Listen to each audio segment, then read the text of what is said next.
Hello friends, आज के इस वीडियो में हम बात करेंगे आईबीपीएस क्लर्क ऑनलाइन फॉर्म 2026 आप कैसे अप्लाई कर सकते हैं। इसके स्टेप बाय स्टेप प्रोसेस के बारे में हम बात करेंगे इस वीडियो में।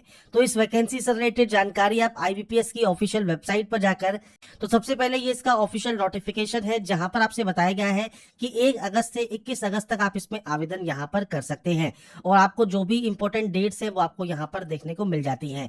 आपका फ्रेंड्स यहाँ पर जो भी एलपीटी क्राइटेरिया है, आपका फ्रेंड्स एज क्राइटेरिया है, जो भी आपको डिटेल्स चेक करनी है वो आपको सब आपको यहाँ पर देखने को मिल जाती है। नोटिफिकेशन को चेक कर ले, जो भी एलपीटी कंडीशंस है वो आप अगर आप फुलफिल करते हैं आप इसमें आवेदन ऑनलाइन कर पाएंगे। स्टेट वाइज जो वैकेंसीज है वो भी आपको यहाँ पर देखने को मिल जाती है। आपको इस नोटिफिकेशन में आना है, स्क्रॉल करते हुए पेज नंबर 39 पर, और यहाँ पर आपको स्टेट या यूटी के अकॉर्डिंग, कैटेगरी वाइज के अकॉर्डिंग और बैंक के अकॉर्डिंग जो वैकेंसीज है उसकी लिस्ट आपको यहाँ पर देखने को मिल जाएगी। तो आप एक बार चेक जरूर कर ले अप्लाई करने से पहले। अब बात करते हैं कैसे आपको इसका फॉर्म ऑनलाइन अप्लाई करना है, इसके स्टेप बाय स्टेप प्रोसेस के बारे में। और इस वीडियो को स्टार्ट करने से पहले अगर अभी तक आपने हमारे चैनल को सब्सक्राइब नहीं किया है, सब्सक्राइब करें, शेयर करें, लाइक करें, जिससे आपको आने वाली सारी अपडेट्स मिल सके। तो यहाँ पर फ्रेंड्स देखिए, ये इसका ऑफिशियल ऑनलाइन अप्लाई पोर्टल है जहां से आप इसमें आवेदन करेंगे। और यहाँ पर आपको सबसे पहले रजिस्ट्रेशन टैब पर क्लिक करना होगा। रजिस्ट्रेशन करने के लिए कुछ बेसिक जानकारी आपको फिल करनी है, जिसमें सबसे पहले है आपका नाम। तो फर्स्ट नेम देना यहाँ पर मैंडेटरी है, बाकी आपका जो मिडिल नेम है, आपका जो लास्ट नेम है वो आप यहाँ पर एंटर कर सकते हैं। इसके बाद फ्रेंड्स आपको यहाँ पर पूरा नाम आपको यहाँ पर देखने को मिल जाएगा। आपने अपना काम कभी नाम चेंज किया है, नहीं किया है, वो जानकारी आपको देखने को मिलती है। आपका मोबाइल नंबर क्या है, एक्टिव एंड वैलिड, वो आपको देना है। आपका जो मोबाइल नंबर आप दे रहे हैं वो आपका है या पेरेंट्स का है, वो आपको जानकारी प्रोवाइड करनी होगी। इसके बाद आपको आपकी active and valid mail ID enter करनी है, मेल आईडी का फर्स्ट पार्ट, और यहाँ पर आप डोमेन सेलेक्ट करेंगे और यहाँ पर आपको कंफर्म करना है आपकी मेल आईडी को विद डोमेन। तो जो भी मेल आईडी आपकी यहाँ पर और आपने जो डोमेन सेलेक्ट किया है उसके साथ आपको आपकी जो मेल आईडी है, कंप्लीट मेल आईडी आपको यहाँ पर एंटर करना है। इस कैप्चा कोड को फिल करना है और उसके बाद सिंपली सेव एंड नेक्स्ट कर देना है। इसके बाद फ्रेंड्स नेक्स्ट ऑप्शन आता है आपके ओटीपी वेरिफिकेशन करने का। तो सबसे पहले आपको इस कैप्चा कोड को यहाँ पर एंटर करना है और ये एंटर करने के बाद आपको फ्रेंड्स यहाँ पर सेंड ओटीपी पर क्लिक करना होगा। आपके मोबाइल नंबर पर एक ओटीपी आएगी, वो आपको वेरीफाई करनी होगी। ऐसे ही मेल आईडी पर भी आपको सेंड ओटीपी करना है। आपकी मेल आईडी पर जो ओटीपी आएगी वो आपको वेरीफाई करनी होगी। ओटीपी वेरीफाई करना जरूरी है। ओटीपी वेरीफाई करने के बाद ही आप नेक्स्ट स्टेप पर जाएंगे, जो कि है फोटोग्राफ एंड सिग्नेचर का। तो बेसिकली इस ऑप्शन पर आपको आपके mobile number and mail ID को ओटीपी के साथ वेरीफाई कर लेना है। तो यहाँ पर फ्रेंड्स ओटीपी वेरीफाई करने के बाद अब आपको यहाँ पर फोटोग्राफ एंड सिग्नेचर अपलोड करना है। तो आपकी फ्रेंड्स यहाँ पर पासपोर्ट साइज फोटोग्राफ आपको अपलोड करनी होगी। फोटो की देखिए गाइडलाइंस आपको यहाँ पर दी गई है। आपकी जो इनवैलिड फोटोग्राफ है वो आपको यहाँ पर देखने को मिल जाती है, और इसके अलावा जो आपकी वैलिड फोटो है वो आपको देखने को मिल जाती है। व्हाइट या लाइट ग्रे बैकग्राउंड ही आपका होना चाहिए, तो ही वो फोटो यहाँ पर एक्सेप्टेबल होगी। इसके लिए फ्रेंड्स आपको यहाँ पर फोटोग्राफ एंड सिग्नेचर करने के लिए गाइडलाइंस भी मिल जाती हैं। तो फोटोग्राफ जो आप अपलोड करेंगे वो 20 से 50 केबी में आपकी होनी चाहिए, और ये आप जेपीजी फॉर्मेट में अपलोड करने वाले हैं। आपको ब्राउज पर क्लिक करना है, फाइल को सेलेक्ट करना है, अपलोड करना है। नीचे एक ऑप्शन आता है कैप्चर फोटो का, जो कि लाइव फोटो आपकी रहती है। ये ध्यान रखिएगा, लाइव फोटो तभी आपकी वैलिड रहेगी जब आप इसे व्हाइट बैकग्राउंड में या लाइट बैकग्राउंड में कैप्चर करेंगे।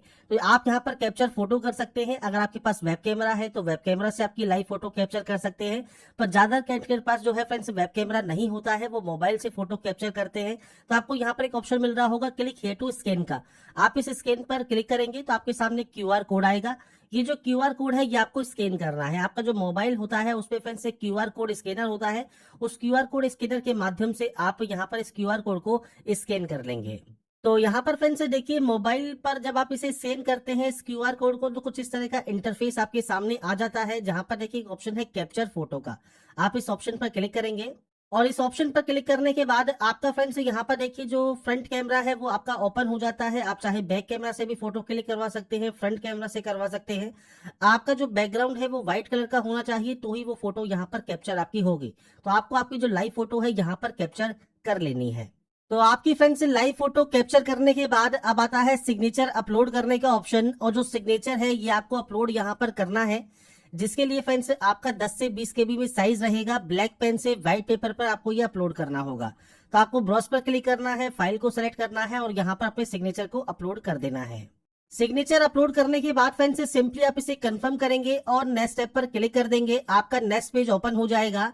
आपकी इनमें से जो भी कैटेगरी है वो आप यहां से सेलेक्ट कर सकते हैं। इसके बाद आता है पीएच कैटेगरी का ऑप्शन।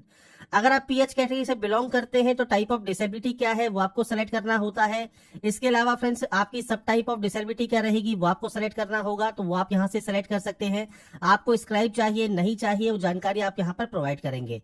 नहीं है पीएच कैटेगरी में, सिंपली आप यहां पर नो कर दें। इसके बाद आपके सारे ऑप्शन ये डिसेबल हो जाएंगे और इस ऑप्शन पर भी आपको नो कर देना होगा। नीचे एक ऑप्शन आएगा माइनॉरिटी कम्युनिटी का। अगर आप इस ऑप्शन से बिलोंग करते हैं, इस रिलीजन से बिलोंग करते हैं तो आप सेलेक्ट कर सकते हैं। नहीं करते हैं तो सिंपली आप नो कर देंगे। एक्सपीरियंस है आपके पास किसी भी गवर्नमेंट या फ्रेंड्स पीएसयू में वर्किंग करने का तो आप यस या नो कर सकते हैं, बाकी ये मैंडेटरी नहीं है। इसके अलावा फ्रेंड्स यहाँ पर आपको जो है आपका रिलीजन सेलेक्ट कर लेना है। आपका रिलीजन सेलेक्ट करने के बाद आपका एक ऑप्शन आता है एक्स सर्विसमैन का। अगर आप एक्स सर्विसमैन है तो यस कर सकते हैं, डिसेबल एक्स सर्विसमैन है तो यस या नो कर सकते हैं। आपका रिलीव डेट क्या है वो आपको बताना होगा। आपके फ्रेंड्स यहाँ पर आपने कोई बेनिफिट ले लिया है एज ए एक्स सर्विसमैन, किसी जॉब को आपने ज्वाइन कर लिया है तो आप यस या नो यहाँ पर कर सकते हैं। तो ये बेसिक ऑप्शन है आपके एक्स सर्विसमैन से रिलेटेड जो कि आप प्रोवाइड कर सकते हैं, नहीं तो सिंपली आप नो करेंगे। डिपेंडेंट अगर आप है सर्विसमैन किल्ड इन एक्शन के तो आप यस या नो कर सकते हैं। इसके बाद अगर आप यहाँ पर विडो कैंडिडेट है, डिवोर्सी वुमन है तो आप यस या नो करेंगे। नीचे आता है फ्रेंड्स आपका यहाँ पर CWE जो क्लर्क का आपका फ्रेंड्स पोस्ट है, उसके लिए आप यहाँ पर अपेयर हुए हैं या नहीं हुए हैं। तो यहाँ पर फ्रेंड्स देखिए जो IBPS का जो आपका फ्रेंड्स फॉर्म है आपके क्लर्क का, इसमें आपका अगर आप प्री एग्जाम में भी अगर आप अपेयर हुए हैं तो वो भी यहाँ पर काउंट होता है, क्योंकि इसमें कोई भी नंबर ऑफ अटेम्प्ट की बाउंडेशन नहीं है। तो आपने अगर प्री एग्जाम मान लीजिए 2 बार आपने दिया हुआ है, मेन एग्जाम दिया हुआ है, जो भी आपके अटेम्प्ट है वो आप यहाँ बता सकते हैं। और यहाँ पर आपको देखिए सेलेक्ट करना है। आप सेलेक्ट कैसे करना है, सबसे पहले आप सेलेक्ट कर लेंगे। दूसरा सेलेक्ट करने के लिए आपसे कहा गया है कंट्रोल की को दबाइए, और कंट्रोल की को दबाने के बाद फ्रेंड्स आप जो अपना फ्रेंड्स यहाँ पर जो अटेम्प्ट है वो आप यहाँ पर सेलेक्ट कर सकते हैं। तो ये चीज आपको यहाँ पर क्लियर होनी चाहिए। आप अपने अकॉर्डिंग जो भी आपके अटेम्प्ट है वो आप यहाँ पर सेलेक्ट कर सकते हैं। अगर आपका अटेम्प्ट नहीं है तो आप नो कर सकते हैं, और अटेम्प्ट है आपके तो यहाँ पर प्री आपका फ्रेंड्स यहाँ पर काउंट होता है। तो इसलिए अपने अटेम्प्ट को हम बता सकते हैं, बाकी कोई बाउंडेशन नहीं है नंबर ऑफ अटेम्प्ट की। इसके बाद आपका कोई अप्रेंटिसशिप आपने किया हुआ है आपने बैंक से या SBI से तो आप यस या नो कर सकते हैं। अगर आप यस करते हैं तो जानकारी प्रोवाइड कर सकते हैं। अगर आप नेशनल एम्प्रेंटिसशिप ट्रेनिंग स्कीम के अंतर्गत अगर आप रजिस्टर हैं तो आप अपना रजिस्ट्रेशन नंबर प्रोवाइड कर सकते हैं। नहीं है तो आप सिंपली यहाँ पर नो कर सकते हैं। इसके बाद नेशनलिटी आपको सेलेक्ट करनी होगी। आपकी वैकेंसीज जिस स्टेट या यूटी के लिए अप्लाई कर रहे हैं वो आपको सेलेक्ट करना है, और उसका स्टेट कोड यहाँ पर आ जाएगा। उस स्टेट की जो लोकल लैंग्वेज प्रोफेंसी है वो आपको पास होनी चाहिए, वो आपकी यहाँ पर आ जाती है। और आपसे पूछता है कि वहां की जो लोकल लैंग्वेज है वो फ्रेंड्स आपको लिखना पढ़ना बोलना आना चाहिए, वो आप यहाँ पर डिक्लेयर करेंगे। और एज ए सब्जेक्ट आपने वो पढ़ा है या नहीं पढ़ा है वो जानकारी आपको यहाँ पर प्रोवाइड करना है। इसके बाद से कहता है कि 10वीं का जो मार्कशीट या सर्टिफिकेट है एज ए एविडेंस आप जो है फ्रेंड्स डॉक्यूमेंट वेरिफिकेशन के समय शो करेंगे कि आपने वो सब्जेक्ट एज ए सब्जेक्ट पढ़ा है। इसके बाद फ्रेंड्स अगर मान लीजिए आपने यहाँ पर ये नहीं पढ़ा है, उस कंडीशन में आपको फ्रेंड्स यहाँ पर जो लोकल लैंग्वेज प्रोफेंसी टेस्ट है जो कि मेन एग्जाम के बाद होगा वो फ्रेंड्स आपको अपेयर होना जरूरी होगा, तो आप इस ऑप्शन पर टिक करेंगे। पर आपने पढ़ा हुआ है मान लीजिए और आप अपना प्रूफ भी देते हैं कि आपने एज ए सब्जेक्ट पढ़ा है, तो आपको उस कंडीशन में कोई भी लोकल लैंग्वेज टेस्ट देने की जरूरत नहीं होगी। नेक्स्ट ऑप्शन आएगा प्री एग्जाम सेंटर। तो आपके अकॉर्डिंग जो भी प्री एग्जाम सेंटर आप लेना चाहते हैं वो आप यहां से सेलेक्ट कर सकते हैं, और उसके बाद आपका सेम मेन एग्जाम सेंटर आपको यहां पर चूज करना होगा। तो pre and main exam centre यहां पर चूज हो जाएंगे। इसके बाद फ्रेंड्स आपको यहां पर जो मीडियम बताना है एग्जामिनेशन का, जो कि आप यहां पर सेलेक्ट कर सकते हैं। ऐसे ही आपको ID प्रूफ यहां पर प्रोवाइड करना है। ID प्रूफ में आपको मल्टीपल ऑप्शन से आधार कार्ड है, आधार कार्ड है, पैन कार्ड है, जो भी ऑप्शन आप सेलेक्ट करते हैं उस ID प्रूफ का नंबर आप यहां पर प्रोवाइड कीजिए। इसके बाद फ्रेंड्स नीचे आता है डेट ऑफ बर्थ ऑप्शन। तो डेट मंथ एंड ईयर ये आपको यहां से सेलेक्ट करना है। आपका जेंडर आपको सेलेक्ट करना है, मैरिटल स्टेटस सेलेक्ट करना है, आपका आधार कार्ड नंबर आप यहां पर दे सकते हैं, और इसके बाद पैन कार्ड नंबर है तो पैन कार्ड नंबर आप यहां पर प्रोवाइड कर सकते हैं। अगर आप ट्विन हैं तो आप यहां पर यस या नो कर सकते हैं। अगर आप यस करते हैं तो उनकी जानकारी प्रोवाइड कीजिए, नहीं तो आप यहां पर नो रहने देंगे। नेक्स्ट ऑप्शन रहेगा आपके फादर नेम का। तो पूरा नाम आपको यहाँ पर एंटर करना होगा, मदर नेम एंटर करना होगा। स्पाउस नेम है तो आप दे सकते हैं, नहीं तो ये आपका ब्लैंक रहेगा क्योंकि हमने यहाँ पर अनमैरिड सेलेक्ट किया है। इसके बाद आता है फ्रेंड्स आपका यहाँ पर दोबारा से आपको कंफर्म करना है आपका फादर नेम और आपका मदर नेम। इसके बाद फ्रेंड्स नीचे आपसे यहाँ पर कहता है कि आप यहाँ पर जो आपका नाम है वो आपके फादर या मदर नेम से फ्रेंड्स मैच करता है तो ये ऑप्शन एप्लीकेबल रहेगा, बाकी ये आपका डिसेबल रहता है। नीचे आता है एड्रेस ऑप्शन। एड्रेस आप अपने अकॉर्डिंग एंटर कीजिएगा। प्रेजेंट एड्रेस है, यहाँ से आपको स्टेट सेलेक्ट करना है, डिस्ट्रिक्ट सेलेक्ट करना है, पिन कोड एंटर करना होगा। नीचे है परमानेंट। अब ये एड्रेस अलग अलग भी हो सकते हैं और ये सेम भी हो सकते हैं। सेम है तो सेम पे क्लिक कीजिएगा, ये कॉपी हो जाएगा। अलग अलग है तो आप अलग अलग एंट्री यहाँ पर कर सकते हैं। जो आपकी जीएसटी लगने वाली है वो आप कोई भी एड्रेस सेलेक्ट कर सकते हैं और उसके बाद यहाँ पर नीचे आपको फीस देखने को मिल जाती है और यहाँ से वैलिडेट करने का ऑप्शन मिल जाता है। वैलिडेट का फायदा क्या है कि अगर आपने कोई भी ऑप्शन ब्लैंक छोड़ा होगा, जैसे ये ऑप्शन ब्लैंक है तो यहाँ पर ये एरर शो कर रहा है, तो एक बार इन एरर को सही कर लें। उसके बाद फ्रेंड्स जब आपका ये एरर सही हो जाएंगे, इसके बाद आपको फ्रेंड्स यहाँ पर देखिए इस डाटा को वैलिडेट करना है और वैलिडेट करने के बाद ये वेरीफाइड हो जाएगा सक्सेसफुली। और जब ये वेरीफाइड हो जाता है इसके बाद ही आप सेव एंड नेक्स्ट यहाँ से डाटा को कर सकते हैं। सेव एंड नेक्स्ट करने के बाद आता है अब आपका क्वालिफिकेशन, जो कि 21/8/2026 तक कंप्लीट हो जाना चाहिए। सबसे पहले है 10th, तो आपके बोर्ड का नाम क्या है वो आपको यहाँ पर एंटर करना है। आपकी डेट ऑफ पासिंग आपको प्रोवाइड करना है, तो आपका जो भी डेट ऑफ पासिंग है, डेट, मंथ एंड ईयर, वो आप यहाँ पर प्रोवाइड कर सकते हैं। मैं सिर्फ सैंपल शो कर रहा हूँ, आपके अकॉर्डिंग आपकी एक्चुअल डाटा आपको यहाँ पर देनी होगी और आपकी परसेंटेज ऑफ मार्क्स आप देंगे। डिग्री में आपका सेम फ्रेंड्स यहाँ पर जो यूनिवर्सिटी है वो कौन सा है उसका पूरा नाम आप यहाँ पर मेंशन कीजिएगा। इसके बाद इनमें से कौन सी डिग्री है वो आप यहाँ पर सेलेक्ट कर सकते हैं, वो आप सेलेक्ट कर लीजिए। इसके बाद स्पेशलाइजेशन क्या है तो आप यहाँ से स्पेशलाइजेशन सेलेक्ट कर सकते हैं। इसके बाद फ्रेंड्स यहाँ पर आपका आता है जो कि है फ्रेंड्स आपके यहाँ पर डेट ऑफ पासिंग का, तो आपका जो भी डेट ऑफ पासिंग है वो आप यहाँ पर सेलेक्ट कर सकते हैं और आपकी जो परसेंटेज है वो आप यहाँ पर एंटर कर सकते हैं। बस ये ध्यान रखिएगा जो डेट है आपकी यहाँ पर वो 21/8/2026 है। इस डेट तक अगर आपका रिजल्ट आ जाता है तो आप इसमें एप्लीकेबल होते हैं फॉर्म को अप्लाई करने के लिए। अगर आपके पास कोई पीजी डिग्री है, प्रोफेशनल क्वालिफिकेशन है, वो जानकारी आप दे सकते हैं। कंप्यूटर सिस्टम में वर्किंग नॉलेज आपको होनी चाहिए, आप यस करेंगे। अब किस तरह की नॉलेज आपके पास है, या तो आपके पास सर्टिफिकेट होगा कंप्यूटर ऑपरेशन में या कंप्यूटर लैंग्वेज में, या आपने डिप्लोमा किया होगा, या आपने डिग्री की होगी, या फ्रेंड्स मान लीजिए आपने एज ए सब्जेक्ट इसे पढ़ा है, कंप्यूटर एज ए सब्जेक्ट या आईटी एज ए सब्जेक्ट, तो वो भी आपका ये यहाँ पर वैलिड माना जाएगा। या फिर कोई सर्टिफिकेट है, डिप्लोमा है, तो वो भी आप सेलेक्ट कर सकते हैं। कोई एक्सपीरियंस है तो जानकारी प्रोवाइड कीजिए, नहीं है तो आप नो कर सकते हैं। आपका जो प्री एग्जाम ट्रेनिंग है वो आप यहाँ पर ले सकते हैं, आप यस करेंगे।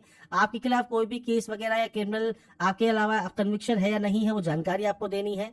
नीचे आता है लैंग्वेज नोन, तो कम से कम एक लैंग्वेज तो आपको यहाँ पर बताना होगा जो कि आप लिख बोल पढ़ सकते हैं। बाकी आप मल्टीपल लैंग्वेज भी चाहें तो यहाँ पर ऐड कर सकते हैं। ये ऐड करने के बाद आपको सिंपली से वैलिडेट करना है। वैलिडेट जब सक्सेसफुली ये हो जाएगा उसके बाद आप सेव एंड नेक्स्ट वाले ऑप्शन पर क्लिक करेंगे। इसके बाद फ्रेंड्स आता है आपका प्रेफरेंस जो कि है बैंक का। तो यहाँ पर देखिए जितने भी ऑप्शन हैं इन सभी को प्रेफरेंस देना जरूरी है। बाकी आप नोटिफिकेशन को चेक कर ले, जिस भी स्टेट या यूटी से आप आवेदन कर रहे हैं उस स्टेट या यूटी में फ्रेंड्स जो बैंक की वैकेंसीज है वो कितनी है, किस बैंक में कितनी वैकेंसीज है वो आपको यहाँ पर देखने को मिल जाता है। आपको जहाँ पर एनआरबी है तो वो भी आपको देना जरूरी है, क्योंकि ये है आपका नॉट रिपोर्टिंग, मतलब अभी तक इन्होंने वैकेंसीज रिपोर्ट नहीं की है, तो ये बाद में रिपोर्ट कर भी सकते हैं। तो इसलिए अगर आप प्रेफरेंस से देना भी चाहें तो प्रेफरेंस आप दे सकते हैं।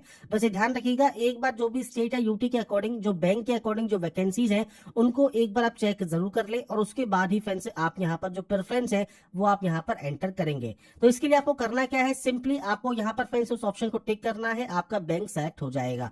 आपको यहाँ पर लिस्ट मिल जाती है, आप यहाँ पर अपने अकॉर्डिंग जो भी बैंक का प्रेफरेंस यहाँ पर देना चाहे वो आप यहाँ पर दे सकते हैं। तो प्रेफरेंस यहाँ पर अपने अकॉर्डिंग आप जो भी सेट करना चाहें वो आप यहाँ पर कर सकते हैं। और जब आपके सारे बैंक्स की प्रेफरेंस आप यहाँ पर दे देंगे इसके बाद सिंपली पर वैलिडेट कर लीजिए। वैलिडेट करने के बाद सेव एंड नेक्स्ट आप यहाँ से कर सकते हैं। इसके बाद फ्रेंड्स आ जाता है आपके सामने यहाँ पर प्रीव्यू सेक्शन। प्रीव्यू सेक्शन को ध्यान से चेक कर लें। सबसे पहले आई एग्री आपको करना है। अगर आपको लगता है कि गलती हो गई है प्रीव्यू में तो आप बैक जाकर उस गलती को एडिट कर सकते हैं, नहीं है तो आई एग्री कीजिए, कंफर्म कीजिए। अब ये कंफर्म पहला वाला है कि आपका जो नाम है वो आपके आईडी प्रूफ के साथ मैच करता है, तो आप इस ऑप्शन को टिक करके कंप्लीट कर सकते हैं। अगर मैच नहीं करता है तो आपको इस ऑप्शन पर टिक करना है कि आप एक एक्स्ट्रा डॉक्यूमेंट्री प्रूफ लेके जाएंगे अपने एग्जाम सेंटर पर। तो ये आपके ऊपर डिपेंड करेगा, आप इनमें से कोई भी ऑप्शन सेलेक्ट कर सकते हैं। अगर आईडी प्रूफ में नाम सेम है आपके एप्लीकेशन फॉर्म के साथ तो इस ऑप्शन को सेलेक्ट कीजिए और कंप्लीट रजिस्ट्रेशन आप यहां से डाटा को कर सकते हैं। है और उसके बाद आपका जो रजिस्ट्रेशन यहाँ पर जो फर्स्ट स्टेप है वो कंप्लीट हो जाएगा और उसके बाद आपको अपलोड करना है आपके फ्रेंड डॉक्यूमेंट्स। सबसे पहले है लेफ्ट थंब इंप्रेशन। अब इसके लिए फ्रेंड्स आपका देखिए लेफ्ट थंब इंप्रेशन जो रहता है व्हाइट पेपर पर ब्लैक या ब्लू पेन से आप कर सकते हैं, इंक से 20 से 50 KB में। इसके बाद आएगा आपका डिक्लेरेशन। तो ये फ्रेंड्स हैंड राइट डिक्लेरेशन होता है जो कि इंग्लिश में करना होता है व्हाइट पेपर पर ब्लैक पेन से। और क्या लिखना है आपको, आई के बाद अपना नाम हेयर बाय डिक्लेयर से रिक्वायर्ड तक आपकी सेल्फ हैंड राइटिंग में आपको ये लिखना होगा। इसमें आपको फ्रेंड्स ब्राउज पर क्लिक करना है, फाइल को सेलेक्ट करना है और ये फाइल आपकी यहाँ पर अपलोड हो जाएगी। ऐसा ही डिक्लेरेशन के लिए मैं आपको सैंपल शो कर देता हूं। जैसे आपने यहाँ सेलेक्ट किया आई, आपका नाम हेयर बाय डिक्लेयर से लेकर रिक्वायर्ड तक आपकी सेल्फ हैंड राइटिंग में आपको ये अपलोड करना है व्हाइट पेपर पर ब्लैक पेन से। और 10th का आपको यहाँ पर सर्टिफिकेट जो है या मार्कशीट है वो आपको PDF फॉर्मेट में अपलोड करनी है। अगर PDF में नहीं है तो आप गूगल पर जाइएगा, JPG टू PDF लिखिएगा, मल्टीपल आपको ऑनलाइन सॉफ्टवेयर मिल जाएंगे JPG से PDF में कन्वर्ट करने के, और PDF में कन्वर्ट होने के बाद वो आप यहाँ पर अपलोड कर सकते हैं। तो फाइल अपलोड होने के बाद आप इसे यहाँ पर सिंपली कंफर्म करेंगे। अगर आप डिजी लॉकर के माध्यम से आपकी डाटा फैच करना चाहते हैं तो आप यस कर सकते हैं, आपको ये डिजी लॉकर पर प्रोसीड कर देगा। बाकी अगर आप नहीं करना चाहें तो आप सिंपली यहाँ पर नो भी कर सकते हैं। इसके बाद आपको यहाँ पर ये कैप्चा कोड देखने को मिल जाता है। ये कैप्चा कोड आपको यहाँ पर एंटर करना है और ये कैप्चा कोड यहाँ पर एंटर करने के बाद सिंपली आपको यहाँ पर सेव एंड नेक्स्ट कर देना होगा। सेव एंड नेक्स्ट करने के बाद नेक्स्ट ऑप्शन आएगा आपकी पेमेंट गेटवे का। अब पेमेंट आपको बिल डेस्क या CC एवेन्यू कोई भी ऑप्शन को सेलेक्ट कर ले। इसके बाद आप इस कैप्चा कोड को यहाँ पर फिल करें। कैप्चा कोड यहाँ पर फिल करने के बाद आपको सबमिट वाले ऑप्शन पर क्लिक करना है, ओके वाले ऑप्शन पर क्लिक करना है और आपको रिडायरेक्ट कर दिया जाएगा बिल डेस्क पर। अब यहाँ पर देखिए आपका कार्ड का ऑप्शन है, नेट बैंकिंग का ऑप्शन है, आपका UPI का ऑप्शन है। आपके सामने मल्टीपल ऑप्शंस आ जाते हैं। जैसे UPI से पेमेंट करना चाहे तो UPI सेलेक्ट कीजिए, शो QR आप यहाँ से कर सकते हैं। इस QR कोड को स्कैन कीजिए और उसके बाद आपका जो पेमेंट है वो आप यहाँ पर कंप्लीट कर सकते हैं। पेमेंट कंप्लीट होने के बाद फ्रेंड्स आपको रिडायरेक्ट कर दिया जाएगा फ्रेंड्स इसके होम पेज पर। अब जो ये होम पेज है यहाँ पर आपको मिलता है लॉगिन का ऑप्शन, आप इस पर क्लिक करेंगे। रजिस्ट्रेशन नंबर एंड पासवर्ड जो कि आपकी मेल आईडी पर और आपके मोबाइल पर आपको मिला है वो डालकर आप सिंपली सबमिट करेंगे और उसके बाद अपना फाइनल प्रिंट आउट आप सेव या डाउनलोड करके अपने पास रख लेंगे फ्यूचर यूज के लिए, फ्यूचर रेफरेंस के लिए। तो यहाँ पर देखिए जो फ्रेंड्स प्रोसेस है IBPS क्लर्क का जो ऑनलाइन फॉर्म है वो आप कैसे अप्लाई कर सकते हैं वो जानकारी मैंने आपको प्रोवाइड कर दी है। बाकी की डिटेल्स फ्रेंड्स आप इसकी ऑफिशियल नोटिफिकेशन को रीड आउट करके चेक जरूर कर ले, सारे इंस्ट्रक्शंस को रीड आउट कर ले। अगर आप यहाँ पर सभी डिटेल्स को फुलफिल करते हैं और इंस्ट्रक्शंस को रीड आउट करने के बाद आप इसमें जो आवेदन है यहाँ पर कर सकते हैं।